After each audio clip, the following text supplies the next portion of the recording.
ایک جوان کا واقعہ کہ وہ بچپن میں اچھا تھا، مرثی نوحے پڑھنا وغیرہ، آہستہ آہستہ ماحول خراب کر دیتا ہے، انسان اٹھتا بیٹھتا ہے، آہستہ آہستہ ایسی جگہوں میں اٹھنے بیٹھنے لگ گیا جو خراب کمپنی تھی، نشے کرنے لگ گیا، نشے کرتے کرتے ایسے مقام پہ چلا گیا کہ گھر والوں نے اسے دھتکار دیا۔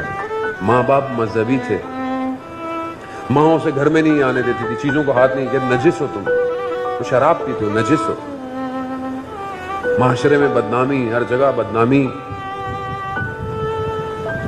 ایک دن اس نے کیا دیکھا کہ رات کو گھر دیر سے آیا، ماں سجدے میں رو رہی ہے، اس کو یہ بیٹھ گیا دیوار سے لگ کے، اس نے اپنے آپ سے بات کی کہ یار کیا میں کیوں ایسا ہو گیا ہوں، کیوں میری ماں جو ہے وہ اتنا رو رہی ہے، میری وجہ سے رو رہی ہے۔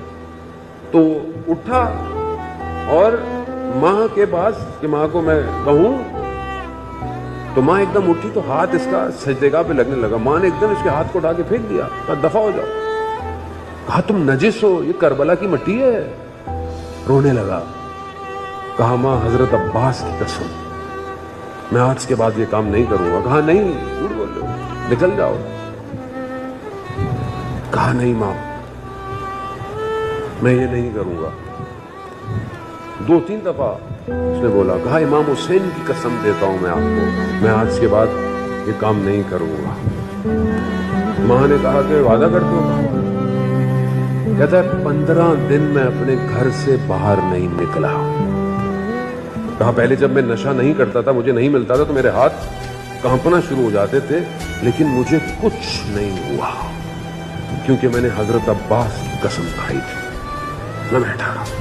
کہا اس کے بعد میں نے آہستہ آہستہ مسجد جانا شروع کیا، آنا جانا مسجد شروع کیا، اور بیٹھا رہتا تھا، سنتا رہتا تھا۔ پھر وہیں کوئی دوست تھا، کیا تھا، اس نے مجھے بولا کہ تم دوبارہ سے یہ پڑھنا شروع کرو، مداحی اور یہ۔ تو انہی حالات میں کہتا ہے میں رات سو رہا تھا تو میں نے خواب میں دیکھا کہ ایک ہستی تشریف لائی ہے، چہرے پر نور ہے، مجھے نظر نہیں آ رہا، لیکن لوگ احترام کر رہے ہیں، لوگ کہہ رہے ہیں کہ یہ امام ہے، امام حسین ہے۔ کہا مجھے چہرہ نظر نہیں آ رہا، تو انہوں نے اپنے چہرے کے نور کو کم کیا تو مجھے ان کا چہرہ نظر آیا۔ جیسے ہی چہرہ نظر آیا میں ان کے پاؤں کو پڑ گیا، اور وہ انہوں نے کہا ٹھیک ہے چھوڑ دو۔ وہ جانے لگے، کہا مولا جائیے مت، مجھے اپنے قدموں میں رہنے دیں۔ وہ 1-2 دفعہ گئے، پھر انہوں نے مجھے اور آگے جاتے تھے